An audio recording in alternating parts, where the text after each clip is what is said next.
Iran का Israel पर एक और बड़ा हमला। हैफा, मकबूजा बैतुल मक़दस, तेल अवीव और एलात पर 100 बैलिस्टिक मिसाइल बरसा दिए। हैफा पावर प्लांट में आग लग गई। वस्ती इसराइल में बिजली बंद हो गई। ईरानी मिसाइलों से राफेल मिलिट्री कंपनी तबाह। ईरानी हमलों में अब तक हलाकतों की तादाद 15 हो चुकी है, जबकि 200 से ज्यादा जख्मी हो गए। इसराइल ने अपने तमाम एयरपोर्ट्स और एयर स्पेस को बंद कर दिया है। इसराइल ने ईरान में फर्दो जोहरी तनसीब को निशाना भी बनाया है। तेहरान पर इसराइली हमले में पाकिस्तान इनकलाब के इंटेलिजेंस चीफ और डिप्टी चीफ शहीद हो गए हैं। इसराइली हमलों में ईरान में शहादतों की तादाद 224 हो गई, जबकि 1200 जख्मी हैं। ईरान का इसराइल पर एक और बड़ा हमला। हैफा, मकबूजा बैतुल मक़दस, तेल अवीव और एलात पर 100 बैलिस्टिक मिसाइल बरसा दिए। हैफा पावर प्लांट में आग लग गई। वस्ती इसराइल में बिजली बंद हो गई। ईरानी मिसाइलों से राफेल मिलिट्री कंपनी तबाह कर दी गई। ईरानी हमलों में अब तक हलाकतों की तादाद 15 हो गई है। 200 से ज्यादा जख्मी बताए जा रहे हैं।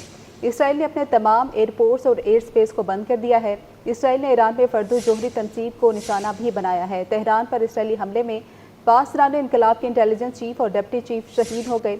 इसराइली हमलों में ईरान में शहादतों की तादाद 224 हो गई, जबकि 1200 जख्मी हैं। ईरान की जानिब से इसराइल पर एक और बड़ा हमला किया गया है। हैफा, मकबूजा बैतुल मक़दस, तेल अवीव और एलात पर 100 बैलिस्टिक मिसाइल बरसा दिए। हैफा पावर प्लांट में आग लग गई। वस्ती इसराइल में बिजली बंद हो गई। ईरानी मिसाइलों से राफेल मिलिट्री कंपनी तबाह हो गई। ईरानी हमलों में अब तक हलाकतों की तादाद 15 हो चुकी है, जबकि 200 से ज्यादा जख्मी हो गए। इसराइल ने अपने तमाम एयरपोर्ट्स और एयर स्पेस को बंद कर दिया है। इसी पर बात करने के लिए हमारे साथ मौजूद हैं ब्रिगेडियर रिटायर्ड हारिस नवाज साहब। हारिस साहब, बहुत शुक्रिया आपका वक्त देने के लिए। ईरान की जानिब से एक और बड़ा हमला किया गया है। आप इस सूरत हाल को किधर जाता देख रहे हैं सर?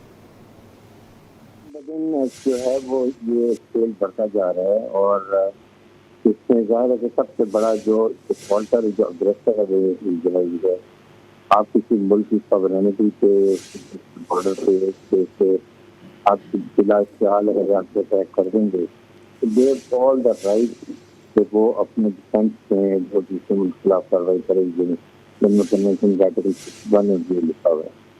और उसके बाद इजराइल के ये भी बात है कि हमारे सिविलियन शहीद मारे गए, इससे हम बदला लेंगे। हमें आप गाजा में जो मर्दी सिविलियन को मारे, बच्चों को मारे, आप ईरान के अंदर जाके जहाँ मर्दी मारे, लीडरशिप को मारे, उनके साइंटिस्ट को मारे, सिविल पॉपुलेशन में मारे, तो आप जो है वो सुपर ह्यूमन है, बाकी सब एनिमल्स हैं। आई थिंक इसका दिमाग खराब हो चुका है का। और आई थिंक ईरान ने आज बहुत अच्छी कार्रवाई की है, जिससे उन्होंने जैसे हाइपरसोनिक मिसाइल फायर किए, उसको ये कैपेसिटन भी कहते हैं, कहते हैं जो कि हाइपरसोनिक है। 15 मैक से ज़्यादा इसकी स्पीड है, 15 टाइम्स साउंड की स्पीड से ज़्यादा स्पीड से जाता है। और इसमें जाके जो राफेल डिफेंस सिस्टम है उसको काफ़ी नुकसान पहुँचा रहा है और जगह में भी काफ़ी नुकसान हो गया। तो आई थिंक इस वक्त बहुत बड़ी जिम्मेदारी है रिस्पेक्ट के ऊपर, उसके बाद ट्रम्प के ऊपर, जर्मनी, फ्रांस और इंग्लैंड के इन मुल्कों में देखें। बात यह है कि इस पर बहुत बात की जा रही है। इसराइल ने समझा था कि ये शायद ये जो ईरान है ये सिर्फ जो पैलेस्टाइन है या लेबनान है, ये छोटे मोटे मुल्क हैं, वहाँ जाके करेंगे और उसके बाद अपनी मर्जी के साथ जो मर्जी करने शुरू कर देंगे। ईरान बहुत बड़ा मुल्क है, बहुत बड़ी मिलिट्री पावर है, उनकी इंडिजिनस मिसाइल टेक्नोलॉजी है, उनकी मिसाइल हाइपरसोनिक, उसके बाद क्रूज मिसाइल, बैलिस्टिक मिसाइल हैं और उन्होंने करके दिखा दी है। और अब इजराइल भी हो रही है इनकी कैजुअल्टी जो होंगी, छोटा सा एरिया है, ईरान बहुत बड़ा मुल्क है, ईरान कैन सस्टेन इतना लॉस, लेकिन ये जो इजराइल जिसको बर्दाश्त नहीं कर सकता, इसकी अभी भी जिम्मेदारी है।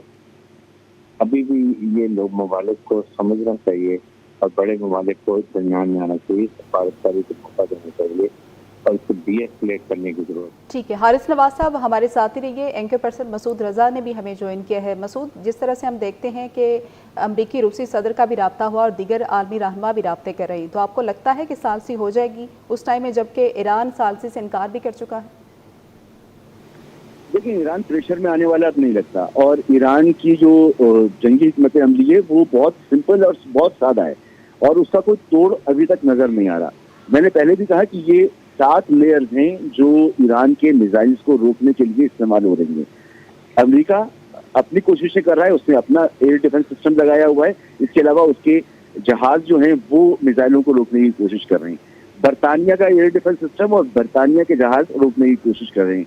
उर्दून में सिस्टम लगे हुए हैं और उर्दून के जो जहाज हैं वो भी इन मिसाइल हमलों को रोकने की कोशिश कर रहे हैं। इसके बाद 4 लेयर हैं इसराइल के अंदर, एक आयरन डोम है, एक और 2 सिस्टम और हैं इनके। तो ये 7-8 सिस्टम जो हैं ये ईरान के मिसाइलों को नहीं रोक पा रहे।